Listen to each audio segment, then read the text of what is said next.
Hi friends, Anjali food courtലേക്ക് സ്വാഗതം. ഇന്നത്തെ recipe simple ആണ്, ഒരു മയണൈസിന്റെ റെസിപ്പിയാണ്. ഞാൻ വിചാരിച്ചു മയണൈസ് എല്ലാവരും ഇടുന്നതല്ലേ, പിന്നെ ഞാനായിട്ട് എന്തിനാണ് ഇടണേന്ന്.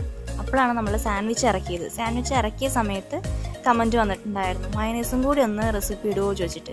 അപ്പം ഞാൻ വിചാരിച്ചു മയണൈസ് ഇടാമെന്ന്. അപ്പോൾ നമുക്ക് മയണൈസ് എങ്ങനെ ഉണ്ടാക്കാമെന്ന് നോക്കാം. അതിന് മുന്നേ എൻ്റെ റെസിപ്പി ട്രൈ ചെയ്തിട്ട് കുറച്ച് ഫോട്ടോസ് കിട്ടിയിട്ടുണ്ട്, അത് നോക്കാം.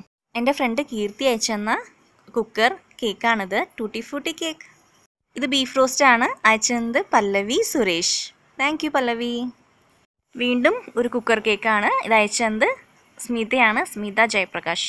ഇത് ഫിഷിൻ്റെ എഗ്ഗാണ്, അത് ഫ്രൈ ചെയ്തത് അയച്ചത് അനിത ചേച്ചിയാണ്. പുഡിങ് അയച്ചത് കവിതയാണ്. കവിത എൻ്റെ സ്കൂൾ ഫ്രണ്ടാണ് കേട്ടോ. മയണൈസ് ഉണ്ടാക്കാൻ തുടങ്ങാം. അതിനായിട്ട് ഒരു ചെറിയ മിക്സിയുടെ ജാർ എടുക്കുക, ഒരു മുട്ട പൊട്ടിച്ച് ഒഴിക്കുക. ഇനി വേണ്ടത് വെളുത്തുള്ളിയാണ്, 2 അല്ലി വെളുത്തുള്ളി. വെളുത്തുള്ളിയുടെ ടേസ്റ്റ് ഇഷ്ടമാണെങ്കിൽ 3 അല്ലിയൊക്കെ ഇട്ട് കൊടുക്കാം, പക്ഷെ ഒരു എരിവ് നമുക്ക് ഫീലാവും, അതുകൊണ്ടാണ് 2 അല്ലിയൊക്കെ ഇട്ടാൽ മതി. പിന്നെ വേണ്ടത് ഓയിലാണ്. വെളിച്ചെണ്ണ കൊടുക്കരുത് കേട്ടോ, ഓയിൽ തന്നെ എടുക്കണം.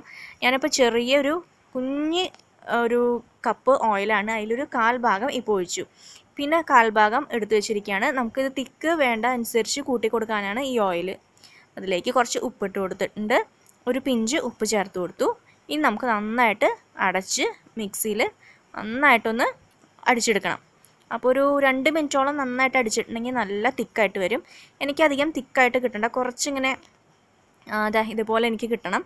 അതുകൊണ്ട് ഞാൻ ഇനി അധികം മിക്സിയിലിട്ട് അടിക്കാൻ നിൽക്കണ്ടേ. നിങ്ങൾക്ക് വേണമെന്നുണ്ടെങ്കിൽ ബാക്കിയുള്ള ഓയിലും കൂടി ചേർത്തു എന്ന് വെച്ചാൽ നന്നായിട്ട് തിക്കായിട്ട് കിട്ടും. ബാക്കിയുള്ള ഓയിലും കൂടി ചേർത്ത് അടിച്ചിട്ടുണ്ടെങ്കിൽ നല്ല സ്പൂൺ കൊണ്ട് എടുക്കില്ലേ, നന്നായിട്ട് ഇങ്ങനെ ജാമൊക്കെ ഇല്ലേ, ആ ഒരു പാകത്തിന് കിട്ടും.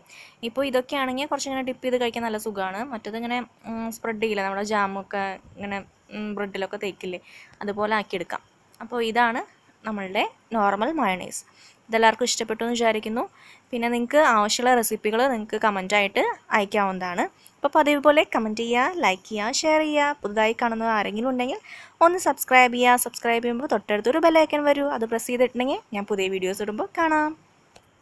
Thank you.